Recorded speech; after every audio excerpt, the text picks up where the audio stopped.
Bonsoir les amis, nous sommes le lundi 7 septembre 2020. Ce week-end a été chaud, vous avez été nombreux à m'écrire, mais ce week-end j'étais sous l'eau, j'ai travaillé samedi. Samedi soir c'était la guerre, comme on vous l'a expliqué. Dimanche matin on a enregistré avec les avocats pour porter plainte devant le Conseil d'État. Certains me disent, le Conseil d'État ça sert à quoi, ils sont tous francs-maçons. Non, non, c'est l'instance supérieure, c'est l'instance supérieure. Du reste, je vous avais dit, on avait déjà une victoire à la Pyrrhus concernant le laissant prescrire. Ils avaient rejeté notre requête avec Séverine Mana, Arnaud Durand et Christophe Lecvaques. Mais d'un autre côté, ils avaient libéré l'hydroxychloroquine. Il y a une autre instruction en cours devant le Conseil de l'État avec ces avocats-là. Hier, on a lancé une procédure contre les masques qui sera aussi devant le Conseil de l'État. Je vous rappelle brièvement ce qui s'est passé sur Strasbourg, sur Lyon aussi, mais sur Strasbourg parce que je connais bien. Le préfet donne du Bas-Rhin l'obligation du port du masque à l'extérieur dans les communes de plus de 10 000 habitants du Bas-Rhin. Deux citoyens portent plainte devant le tribunal administratif, deux médecins, contre ce port du masque. Le tribunal administratif leur donne raison et demande au préfet de revoir sa copie en fonction des heures, des zones d'affluence, mais certainement pas partout. Le préfet ne fait pas appel de cette décision et accepte en concertation avec les 13 maires des communes concernées de voir ça. Décision fin septembre était attendue, puisque le conseil municipal de Strasbourg devait se réunir sur le sujet le 21 septembre. Olivier Véran pousse un coup de gueule et porte plainte devant le Conseil d'État un samedi pour le lendemain, audition 11h. Vous connaissez la suite. Donc là, un avocat commis d'office. Je vous avais dit, beaucoup avaient dit que la partie était perdue d'avance. Je vous avais dit qu'elle n'était pas perdue d'avance. Alors évidemment, les médias perroquets, donc il a raison, notre ami. C'est pour une fois que je suis d'accord avec Bill Gates, quand même. Il dit, je remplace les journalistes par de l'intelligence artificielle, des ordinateurs, parce que regardez, ils ont le même texte. Le Conseil d'État valide la possibilité d'imposer le port du masque pour toute une ville sous condition. Sous condition. Exactement. Le Monde, la Dépêche, France Info. En fait, ils répètent les dépêches AFP, quoi. Donc, effectivement, à quoi ça sert de payer des journalistes pour faire ça? Ça sert à rien du tout. L'intelligence artificielle peut très bien le faire. Ce que je comprends pas, c'est que Bill Gates donne 4,6 millions de dollars sur 2 ans au monde pour que, et ailleurs, il les remplace par des journalistes. Mais tout ça, c'était pas vrai. C'est pas vrai, parce qu'en fait, si vous lisez le compte-rendu du Conseil d'État qui a été rendu, et on va ordonne. Lisez bien l'article 1.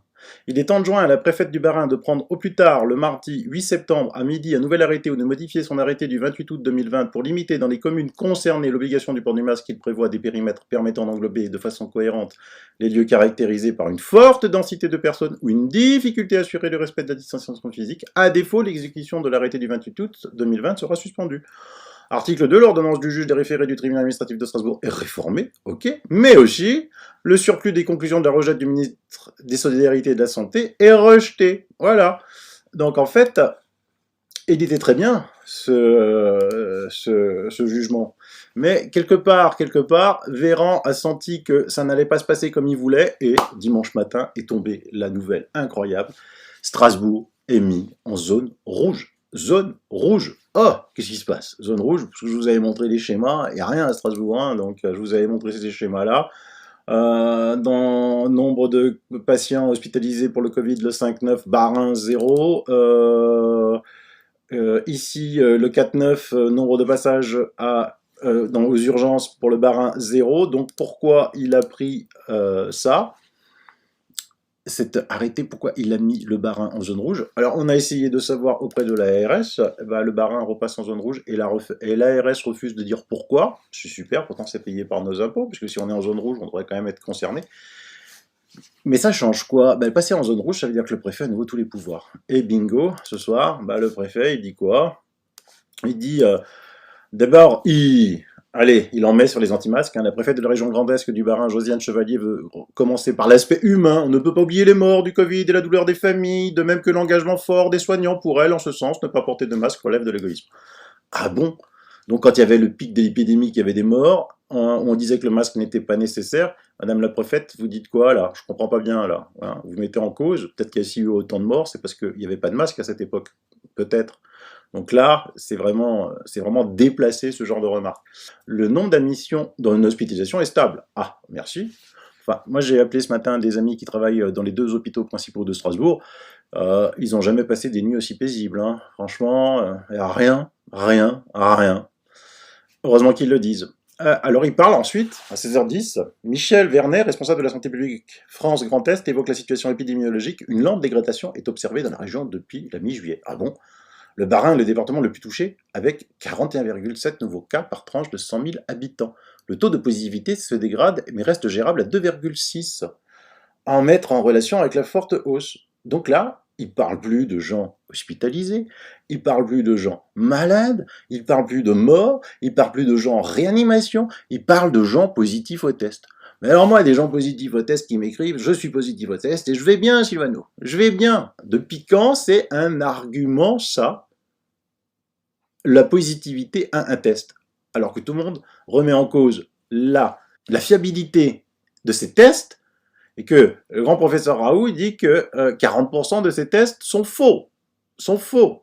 Ok? Parce que plus on fait de cycles dans ces tests, je vous l'ai déjà expliqué, demain, on peut trouver 100% de positifs. Hein, 100% de positifs. Donc c'est. Et lui, qu'est-ce qu'il dit? Le nombre d'admissions en hospitalisation est stable. Donc d'accord, il est stable. 16h17, la préfète Josiane Chevalier indique que la tendance pour l'Eurométropole est à la hausse avec un taux d'incidence de 55,8 nouveaux cas par tranche de 100 000 habitants. Oh! Incroyable. 55. Des cas positifs, pas des malades. On parle de cas, on parle pas de malades. Et donc, elle dit masque pour tout le monde. Voilà, vous avez vu un petit peu la manipulation? C'est comme ça qu'on manipule. Mais c'est pas grave, puisque on va faire fi de ça, hein. Ils veulent jouer, ils veulent jouer. Au bout d'un moment, je crois que les gens se rendront compte, hein, quand les infirmiers, les médecins diront bah nous, on n'a personne à l'hôpital. Oui, il y a une augmentation de cas. Il y a une augmentation de cas. Personne ne le cache. Et vous avez vu les queues là devant pour se faire tester?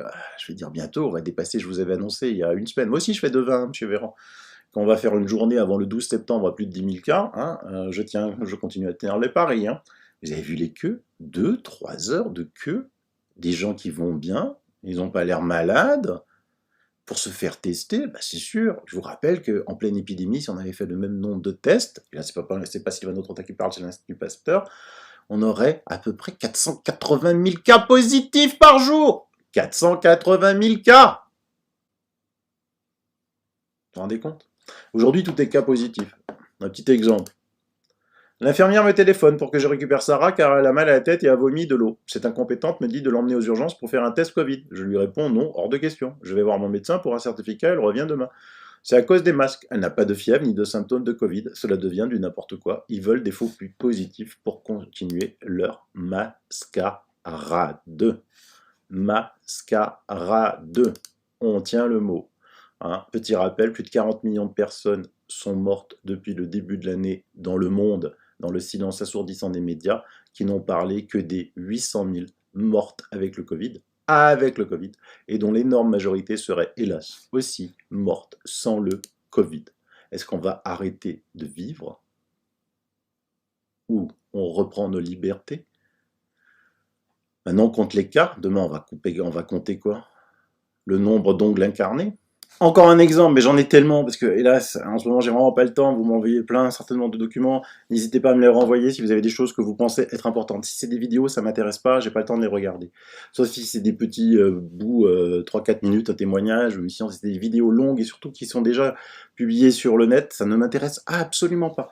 J'avais rendez-vous chez Matoubi pour petits soucis, elle me dit ça peut être une consulte Covid, vous ne payez rien. Alors, que ça n'avait rien à voir. Je dis super. En fait, elle a empoché 50 €, en fait 55 € en vrai, au lieu de 23. Je viens de le lire, ça sur consulte Covid, pauvre sécurité sociale. C'est pas pauvre sécurité sociale, hein, c'est pauvre de nos impôts. Hein. Et certainement une personne de plus, encore. Mais ne lâchez pas l'affaire. Souvent, quand on est au pouvoir, je pense qu'il y a quelque chose qui se passe dans la tête, on se croit tout permis, on marche sur l'eau. Et on pense qu'on sera au pouvoir toute la vie. Non, non, ça va pas durer longtemps, les élections sont en 2022, c'est bientôt. Et ces personnes-là, toutes ces personnes-là qui sont responsables de tout ça, on les lâchera jamais, jamais, je peux vous le promettre. Du reste, en parlant politique, je vous rappelle que j'avais fait une émission sur le Brésil, où les 6 gouverneurs qui sont anti-Bolsonaro, c'est-à-dire qui ne sont pas du même parti politique de Bolsonaro, représentent à eux seuls 82, ces six États représentent 82% des morts totales du Brésil.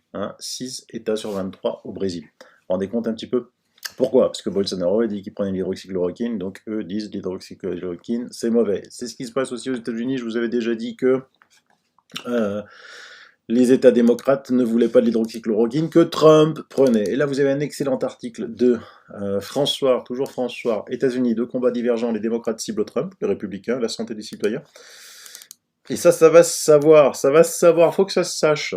Je vous rappelle qu'aux États-Unis, le président, en matière de santé, n'a pas de pouvoir sur les décisions des États. Les États ont des gouverneurs, il y a des gouverneurs démocrates et des gouverneurs républicains. Et c'est eux qui font les impôts, les taxes, les lois de l'État où ils vivent. Donc regardez, en vert, ce sont les États où l'hydroxychloroquine est librement prescrite. En jaune, les États où il est plus difficile de l'obtenir. En rouge, les États où il est impossible d'obtenir l'hydroxychloroquine. Et alors, qu'est-ce qu'on lit? C'est un truc quand même aberrant quand même. On lit que la moyenne des décès en vert est de 390, la moyenne des décès en jaune est de 515, la moyenne des décès en rouge est de 1011.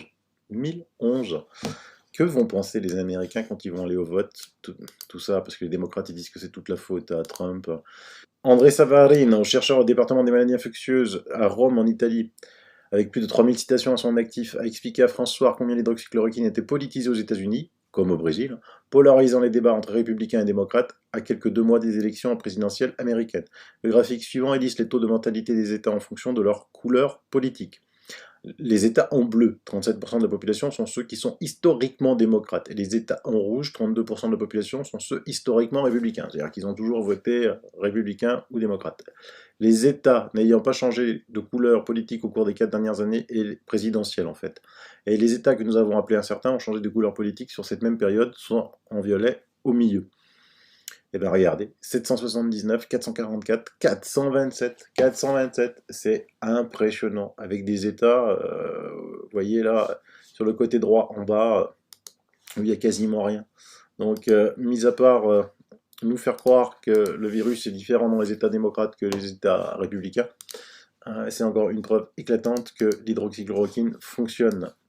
Une tendance apparaît, les États démocrates ont un taux de mortalité de 779 décès par million d'habitants versus 427 décès par million d'habitants pour les États républicains. Il y a donc une nette tendance qui se révèle, le taux de mortalité dans les États républicains est de 45% inférieur à celui des États démocrates. C'est super d'avoir fait cette enquête, elle va être traduite aux États-Unis et on va l'envoyer en masse, il n'y a aucune raison.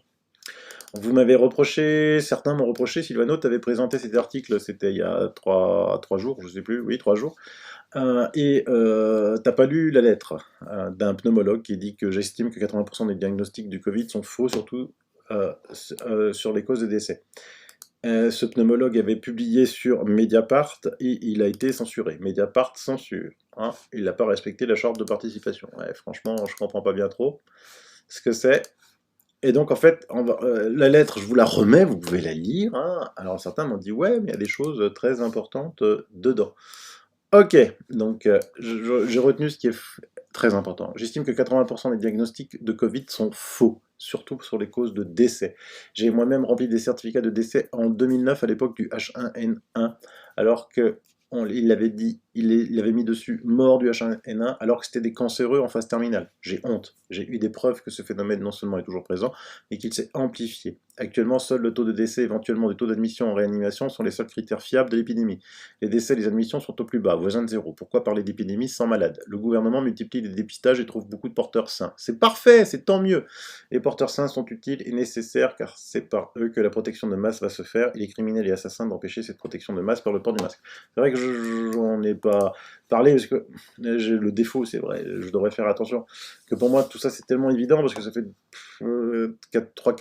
4 mois, c'était 4 mois où je vous parlais de ces médecins légistes allemands qui avaient fait les autopsies, qui avaient trouvé aucun mort du Covid alors qu'ils étaient enregistrés comme morts du Covid, que les médecins italiens ils avaient trouvé dans ceux qui étaient morts du Covid que 16% qui étaient morts du Covid. J'ai fait une émission il y a 10 jours en disant il y a plein de positifs, c'est super, c'est génial.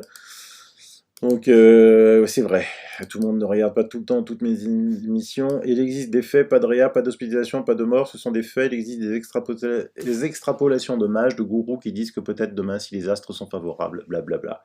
Ces imbéciles, épidémiologistes, infectiologues ou n'ayant aucune connaissance dans le domaine sèment la terreur et malheureusement conseillent le gouvernement trop bête pour comprendre lui-même. Je suis pas sûr. S'il doit y avoir une deuxième vague, c'est tout de suite, c'est-à-dire qu'elle aurait dû avoir lieu en juin, rien, en juillet, rien, en août, rien, j'avance même, en septembre, rien. Ils nous emmerdent avec leur masque obligatoire pour une épidémie qui est terminée et ils empêchent même la protection de masse. Ce sont des criminels. Ces bases étant posées, voici ce que je vis. Je vois des dizaines de jeunes gens qui ont tous le même profil, les mêmes symptômes, douleurs thoraciques, vagues, atypiques, dyspnée inspiratoire. Une dyspnée inspiratoire est toujours psychogène. Et la spirométrie et les scanners du thorax sont toujours normaux. Ces patients défilent en permanence depuis 4 mois, alors qu'avant j'en envoyais qu'un tous les 3 ou 6 mois. Des stressés qui ont peur de mourir, comme lors du passage à l'an 2000, qui posent tellement de questions que je n'ai plus le temps d'aborder les sujets pour lesquels ils viennent. Sur ma vie personnelle, c'est l'enfer. La peur du flic en manque de points pour sa prime, car je refuse de porter un masque inutile. En plus, je suis asthmatique, un vrai de vrai, et en surpoids, donc en hypoventilation alvéolaire. Un masque pourrait m'envoyer direct au paradis ou en enfer. La peur du regard des moutons masqués, la peur de recevoir un patient obtus avec qui je vais me prendre le chou, la peur tout le temps. Ma mère a eu 20 ans en 1940, je comprends maintenant ce qu'elle a dû vivre, tout comme mon père, mais lui, il était prisonnier. La peur permanente. Cerise sur le gâteau, un jeune patient fanatisé et bas du front a porté plainte contre moi à l'ordre des médecins du Rhône. Je suis convoqué le vendredi 18 septembre au 99 avenue Servian à Lyon 3e. Si j'ai des abonnés lyonnais, allez-y, faites comme nous avons fait pour le docteur Ève Angérer, convoqué par l'ordre des médecins de Strasbourg. Allez le soutenir, allez le soutenir. Je suis au bout du rouleau, je n'en peux plus de cette hystérie collective créée et entretenue par ce gouvernement. Les bouquins de psychiatrie disent que toute l'hystérie collective est toujours créée par des groupes importants des gouvernements. Nous sommes en plein dedans. J'envisage même de me mettre en arrêt de travail prolongé, comme le font beaucoup de soignants. Comme l'ont fait beaucoup d'aides-soignants qui ont même démissionné. Ça aussi, je vous l'ai dit. Allez, mais gardez espoir. On va y arriver, on va y arriver. Hein, on va porter plainte. Ça marche super bien, là. J'ai pas les chiffres, j'ai pas eu le temps de regarder les chiffres, mais ça marche. Séverine Manon m'avait dit que ça marchait super bien. L'action collective contre le Conseil d'État. Je vous avais promis encore d'autres bonnes nouvelles, elles vont arriver, parce qu'on a un petit peu trop de boulot, il y a tellement de choses à faire. Mais ça va arriver, gardez espoir. Pendant ce temps-là, eh ben, attendez, regardez ce qu'on lit là, vous savez. Il disait non, Raoult, faut pas que tu les traites à l'hydroxychloroquine parce qu'on n'a pas fait les essais. Ah, bah attends, on va un petit peu dans la Gazette de Lyon, il y a un abonné qui m'a envoyé là. Entretien avec le professeur Adair qui pilote l'essai Discovery. Ah, on a retrouvé l'essai Discovery. Et donc, au 18 août, 835 patients étaient inclus dans l'essai Discovery, contre 740 au début du mois de mai. Vous lisez bien là? Il y en avait 740 début mai, il y en a 835 au 18 août. C'est une épidémie, mais terrible, terrible. Ils ont mis mai, juin, juillet, août, ils ont mis 4 mois pour trouver 95 patients. C'est juste hallucinant. Alors le journaliste dit, est-ce désormais plus dur d'inclure les nouveaux patients? Non, nous sommes au contraire actuellement dans une phase d'augmentation du recrutement. Il y a eu effectivement une stagnation, mais qui était attendue consécutivement au confinement et son résultat, mais n'importe quoi, rassurant avec une baisse du nombre de cas. Attends, mais rendez compte les conneries que cette dame raconte aux journalistes. Mais qui peut croire de telles bêtises, quoi? Qui peut croire de telles bêtises? Donc on est au mois de septembre. Ils n'ont rien fait. L'essai commence à peine. Et elle est contente. Elle est contente d'elle. C'est hallucinant quand même. Hein. Alors, j'ai aussi il y a un truc qui se passe là. C'est un abonné qui est vraiment super, qui s'appelle Andrea, qui m'écrit qu'il y a une pétition internationale lancée à la destination de l'OMS, de la Commission européenne, du Parlement européen, par des scientifiques, médecins, avocats et citoyens libres du monde entier, y compris Robert F. Kennedy Jr. et Luc Montagnier. Donc si ça vous dit, elle est vraiment super. Donc en plus, vous avez le choix de la langue. Initiative spontanée qui unit scientifiques, médecins, avocats et citoyens du monde. Des études indépendantes de divers scientifiques ont mis en évidence plusieurs problèmes sur le virus connaissant le plan et leur thérapie. De nombreuses incohérences ont émergé de nombreux points de vue qui ont résumé dans ces 2 lettres. La réflexion porte sur 2 approches complémentaires et demande des explications en proposant de nouvelles approches et protocoles. Nous voulons la vérité. Il s'agit d'une initiative créée pour demander des informations précises à l'OMS qui devrait protéger la santé des citoyens. Le docteur Antonietta Gatti, l'avocat Robert Kennedy Jr., le docteur Wolfgang Wodarg, le docteur Scinda Brandolino, l'avocat Rainer Fulmich sont des principaux promoteurs. Après la rédaction de la lettre, nous avons décidé de demander plus de signatures, mais immédiatement de nombreux médecins, avocats et de nombreux citoyens qui veulent des explications claires ont été ajoutés. En quelques heures, nous avons reçu plus de 4000 emails lors d'un week-end de vacances 13-15 août 2020 et nous avons décidé de créer cette page web privée et spécifique pour recueillir toutes les signatures de toutes les personnes du monde entier. Et donc au 7-9-2020, les adhésions sont confirmées pour 67 798 personnes, 79 nations qui représentent en tout 104 nations. Mais c'est génial, c'est fantastique, c'est merveilleux. Hein, plus on fait de bruit, plus on y va. Regardez du reste, l'ONU, c'est pas l'OMS, mais quand même, forcé d'admettre qu'un vaccin financé par Gates est à l'origine d'une épidémie de poliomyélite en Afrique. Ah, ben dis donc, ah, ben alors, ils sont si sûrs que ça, les vaccins, les Bill Gates. Je râle souvent que les rappeurs, on les entend plus français, les chanteurs, les artistes, et oh, il faut se bouger. Donc là, je vous mets un clip d'un rappeur, s'appelle Billard, le sudiste, sur Bill Gates, et franchement, ça envoie, ça déménage. Je la mets dans les liens, vous pouvez aller écouter la chanson et la partager si vous voulez. Une dernière info sur Trump, hein, parce qu'évidemment, vous savez que sous Trump, le taux de chômage aux États-Unis au mois de mars était tombé un des plus bas, on était quasiment à 3%, il était remonté un petit peu légèrement parce qu'il y a eu le Covid, puis il a explosé en avril, il a atteint 14,7%. Donc évidemment, ça faisait des gros titres, des journaux partout, l'échec de Trump, ouais, ben attends, c'est l'échec surtout des États démocrates hein, qui ont confiné en masse hein, et qui ont empêché les gens de travailler. Ça aussi, je vous les ai montré dans mes différentes émissions sur les US, alors que dans les États républicains, ils travaillaient. Maintenant, ce qu'ils disent pas, c'est que le taux de chômage, il est à 8,4 aux États-Unis. 8,4. Et il continue de baisser. Donc, c'est spectaculaire quand même ce qu'arrive à faire ce président qui sera réélu haut la main. Et aujourd'hui, j'ai entendu professeur Raouch et Berkoff, et il a cité ce site Euromomo. C'est un drôle de nom, Euromomo. Et donc, c'est un site de surveillance de la mortalité de tous les pays européens. Donc, j'ai pas eu le temps d'aller analyser vraiment, mais je sais que j'ai des abonnés en or. Donc, je vois déjà que la mortalité globale, vous voyez, pour les 0-14 ans, elle est en dessous de ce qui se passait les autres années. En 17, vous voyez, il y a eu un pic. Et donc là, on est en dessous. Donc déjà, faire porter les masques aux enfants de moins de 15 ans, c'est d'une stupidité sans aucun nom. Surtout que le docteur Fauci, Anthony Fauci, hein, aujourd'hui j'ai deux amis, hein, Bill Gates pour les ordinateurs qui remplacent les journalistes, et Anthony Fauci qui vient de dire que les asymptomatiques ne sont pas contagieux.